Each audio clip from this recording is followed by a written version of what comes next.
से कोई संबंध नहीं। कोशिश करके देख लो, अगर आपने ज्यादा संबंध बनाने की और ज्यादा अपना रुतबा जमाने की कोशिश करी तो इन डोकरियों को पूछ लो क्या हालत होता है। तुम्हारे कंदोरे पे चाबियां थी, अब है क्या? और जब तक चाबी रखोगे तब तक गड़बड़ हो जाएगी। बहुएं काम करना चालू कर दे, घर में संभालना चालू कर दे, ले बहू ए चाबी थने सूखी तन हाउ जी ने ठा है कि चाबी पहली फूंक दी तो पचकी गोली है, फिर हाथ में कुछ नहीं आने वाला है। अरे कई तो धन की अपेक्षा करते हैं, लड़के माइतों से धन लेने की कोशिश करते हैं। लड़के धन नहीं मिलेगा। आप माता पिता की, सास ससुर की सेवा करो पिता समझ के, उनकी कृपा प्रसादी आपको ऐसे ही मिल जाएगी। ये मेरी बहुत अच्छी उत्तम बहू है। मैं ऐसे ही तो घर सुधरता है, ऐसे ही परिवार सुधरता है। एक जना बोले जोर से, दूसरा चुप हो जाए। एक जोर से बोले और दूसरे ने भी बाएं चढ़ा लिए, आ जाओ तो मैं कौन सी कम हूं, फिर बात बढ़ेगी। वाद विवाद कब बढ़ता है? दोनों तरफ से विवाद होता है, एक बोले एक शांत हो जाए, बात खत्म। आज नारद जी महाराज कह रहे हैं मेरा भी विचार बन गया संतों के साथ में जाने का। नहीं बेटा, माँ की सेवा करो, तुम्हारा प्रथम कर्तव्य है। संत महात्मा वहां से रवाना हो गए। नारद जी महाराज बड़े दुखी हैं। अब क्या देखो, माँ को बंधन मान रहे हैं। ये माँ नहीं होती तो आज मैं संतों के साथ तो जाता, ऐसा मन में उनके बहुत पश्चाताप हो रहा है। कई दिन बीत गए। एक दिन की बात है, नारद जी की माँ बगीचे में फूल लेने गई। वहां पर एक काला नाग था। काले नाग के ऊपर पांव पड़ते ही काला नाग क्रोधित हुआ और उसने नारद जी की माँ को डस लिया। डसते ही नारद जी की माँ का देहांत हो गया। आकर के किसी ने सूचना दी, नारद बेटा नारद नहीं नाम था, बेटा तेरी माँ को सांप ने डस लिया। भागवत में बताते हैं वहाँ पर नारद जी रोए नहीं, नारद जी बहुत खुश हुए। भगवान आपने बहुत कृपा करी, मेरे मात्र एक ही बंधन था और मेरा एक ये बंधन टूट गया। अब आपसे मिलने के लिए मैं जल्दी आऊंगा। नारद जी महाराज ने माता जी का दाह संस्कार किया और दाह संस्कार करने के बाद नारद जी महाराज वहां से रवाना हुए और जंगलों में भटक रहे हैं, जंगलों में फिर रहे हैं। और जो संतों ने साधना की पद्धति बताई थी, उस साधना के अनुसार ओम नमो भगवते वासुदेवाय, ओम नमो भगवते वासुदेवाय, ओम नमो भगवते वासुदेवाय, इस प्रकार से जाप किया। जाप करते करते वो गंभीर आसन लगा करके बैठ गए और बैठ गए तो भगवान का ध्यान करते करते ऐसी कृपा हुई कि उनके हृदय में भगवान प्रकट हो गए। साक्षात चतुर्भुजाकार में भगवान प्रकट हो गए। नारद जी महाराज बड़े आनंदित हुए, उस स्वरूप को देख रहे हैं। देखते देखते थोड़े ही समय में भगवान ने वो स्वरूप को अदृश्य कर दिया। जैसे ही स्वरूप अदृश्य हुआ, नारद जी महाराज विचलित हो गए। अरे वो स्वरूप कहाँ है जिसको मैंने अभी देखा था, वो स्वरूप कहाँ है? ऐसे विचलित होकर के जोर जोर से विलाप करने लगे, रोने लगे। उसी समय आकाशवाणी हुई और आकाशवाणी में कहा गया, हे नारद चिंता मत कर, मैं इस मलिन शरीर को दर्शन नहीं दे सकता, इन नेत्रों के द्वारा मैं तुम्हें दर्शन नहीं दे सकता। हे नारद, जब समस्त सृष्टि है प्रलय में चली जाएगी और प्रलय में चली जाएगी और पुनः सृष्टि बनेगी, तब तुम नारद जी की कोख से पैदा होगे, तब जाकर के तुम्हारे हृदय में मेरी भक्ति बढ़ेगी और सदा सर्वदा तुम मेरा ध्यान करते रहोगे। ऐसी आकाशवाणी सुनाई दी तो नारद जी महाराज ने उस शरीर को भी बंधन माना। इस शरीर के कारण परमात्मा मुझे नहीं मिल रहे हैं, ये शरीर मेरा कब शांत हो, ये मेरा कब शरीर शांत हो। ऐसा सोचते सोचते नारद जी महाराज के मन में कल्याण की भावना। एक समय जंगल में भयंकर आग लगती है और उधर ये योगाग्नि में भस्मी हो जाते हैं और पुनः अगले जन्म में जब नारद जी महाराज सृष्टि जब बनती है, ब्रह्मा जी की कोख से नारद जी महाराज प्रकट होते हैं। बोलिए नारद जी महाराज की जय। नारद जी महाराज ने पूर्व चरित्र सुनाया और सुनाने के बाद में वेदव्यास जी महाराज को बातें बताकर नारद जी महाराज पुनः अपने स्थानों में चले गए। अब श्रीमद् भागवत कथा कहाँ से उत्पन्न होती है, इसकी भूमिका कैसे बनती है, वो सूत जी महाराज सोनकादि ऋषियों को बताते हैं। बड़ी सावधानी से सुनना, अपन बहुत पीछे हैं, बहुत आगे जाना है, इसलिए आप बड़ी तन्मयता से भागवत कथा श्रवण करें। बताया गया है, बात उस समय की है, महाभारत के अंत के समय की बात है। दुर्योधन भीम की गदा के प्रहार से जमीन पे पड़ा था। गदा का प्रहार कहाँ हुआ था? जंघाओं पे प्रहार हुआ था, और उसके कारण से वो भूमि पर पड़ा कहरा रहा था। उसी समय अश्वत्थामा आए। अश्वत्थामा ने आकर के कहा, महाराज से संबोधित किया और कहा, महाराज आपको इस तरह पछाड़ करके जिसने जमीन पे पटका है, मैं उन पांडवों के वंश को ही खत्म कर दूंगा महाराज। मैं उन 5 पांडवों का सिर आपके मस्तक में जाकर के, मस्तक में आपके चरणों में ला करके रख दूंगा, और नहीं रखूंगा तो मेरा नाम क्या नहीं, अश्वत्थामा नहीं। जुड़े रहो, मेरा नाम अश्वत्थामा नहीं।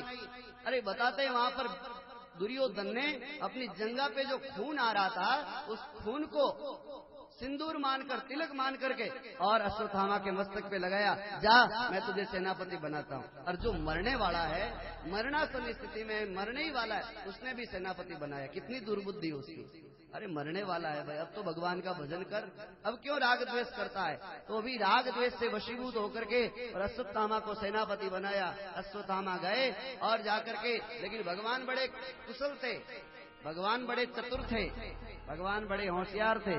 भगवान ने क्या किया, जहां रोजाना पांडव सोते थे, वहां से पांडवों को सोने नहीं दिया। और वहां उन आसनों पे कौन सो रहे? पांडवों के 5 बेटे सो रहे हैं, और पांडवों के साला धृष्टद्युम्न वहां सो रहे हैं। अश्वत्थामा आया अंधकार में, पांडवों की प्रतीति करके, और उन पांडवों के बच्चों के ऊपर शब्द भेदी बाण चलाए। खर्राटे मार रहे थे, उनके ऊपर शब्द भेदी बाण चलाए, 5 मर गए। और वो अश्वत्थामा और जो द्रौपदी का भाई था धृष्टद्युम्न, उसके ऊपर भी बाण चलाया, 5 मर गए, और धृष्टद्युम्न भी मर गया। और आकर के कहता है, महाराज दुर्योधन महाराज, मैंने पांडवों की हत्या कर दी है। लेकिन इधर गुप्तचरों ने आकर के दुर्योधन को कह दिया, महाराज पांडव नहीं मरे हैं, पांडवों के 5 बेटों को मारा गया है। दुर्योधन ने इतना उसको लताड़ा, अरे मूर्ख, तू ब्राह्मण होकर के तूने बहुत बड़ा अपराध किया है, तूने बच्चों को मार दिया। बैर तो मेरा बड़ों के साथ में था, मेरा बैर तो पांडवों के साथ में था, पांडवों के बच्चों को क्यों मार दिया? भगवान आए पांडवों के साथ में, पता चला द्रौपदी के 5 बेटा मर गए। द्रौपदी को बड़ा दुख हुआ, रोने लगी, छाती पीट पीट के रोने लगी द्रौपदी, रोते रोते। अब बताओ, जिसके 5 बेटा हो और 5 बेटा चले जाए, उस माँ का क्या दुख हुआ होगा, क्या वर्णन करें उस दुख का। बहुत दुखित हृदया द्रौपदी रोने लगी। भीम और अर्जुन को बहुत बुरा लगा। उसने कहा, हे देवी चिंता मत करो, मैं अभी जाता हूँ, हम लोग अभी जाते हैं, और जो अपने पुत्रों के हत्यारा है, उस पुत्रों के हत्यारे को अभी पकड़ता हूँ। ऐसे करके वो दोनों जाते हैं, और पीछा करते करते करते करते अश्वत्थामा के पास पहुंच जाते हैं। अश्वत्थामा को पकड़ के लेके आए, द्रौपदी के सामने प्रस्तुत किया। द्रौपदी, पहला अधिकार तेरा इसको दंड देने का। पुत्रों की हत्या होती है तो उसको दंड देने का अधिकार बाप से ज्यादा किसका है? माँ का अधिकार है। पुत्र के ऊपर बाप से ज्यादा अधिकार माँ का होता है, क्योंकि वो चमड़ी होती है ना, वो माँ के अंग की बनती है। अंग में, शरीर में पिता का केवल मात्र बिंदु होता है, और माता का इतना संसर्ग होता है कि शरीर की आकृति बनती है। वो शरीर की आकृति में मांस माँ का लगता है। इसलिए शरीर में अपने ऊपर कोई ऋण ज्यादा है, शरीर का ऋण देखा जाए तो सबसे ज्यादा शरीर का ऋण इस माँ का है, कभी नहीं चुकाया जाएगा। अरे माँ का ऋण चुकाने के लिए एक जने ने एक मंदिर बनवाया था। काशी में आप कभी गए हो तो काशी में मणिकर्णिका घाट है, और मणिकर्णिका घाट के पास में एक मंदिर बना हुआ है। जयपुर के एक बहुत बड़े बढ़िया ने मंदिर बनाया था। मंदिर किस लिए बनाया, देखो सुनाते आपको। मंदिर बन गया, मंदिर के ऊपर ध्वजा और शीर्ष शिखर चढ़ाने की तैयारी थी। बड़े बड़े ब्राह्मणों को बुलाया और बुला करके हाथ में अंजलि में जल लेकर के संकल्प लिया गया कि आपने मंदिर किस प्रयोजन से बनाया है। तो उस ब्राह्मण सेठ ने कहा, ये मंदिर मैंने अपनी माँ का ऋण चुकाने के लिए, मेरे माँ का ऋण पूरा हो जाए इसलिए मैंने मंदिर बनाया।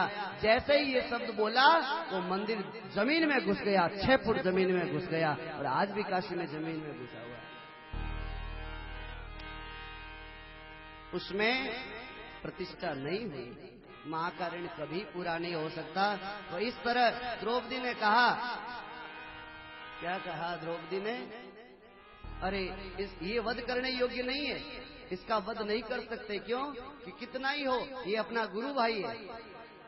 ब्राह्मण चाहे कैसा भी हो, अधम हो, कितना भी पाप किया हो, लेकिन ब्राह्मण वध करने योग्य नहीं है, इसलिए इस ब्राह्मण का वध नहीं होगा क्योंकि अपना गुरु भाई है।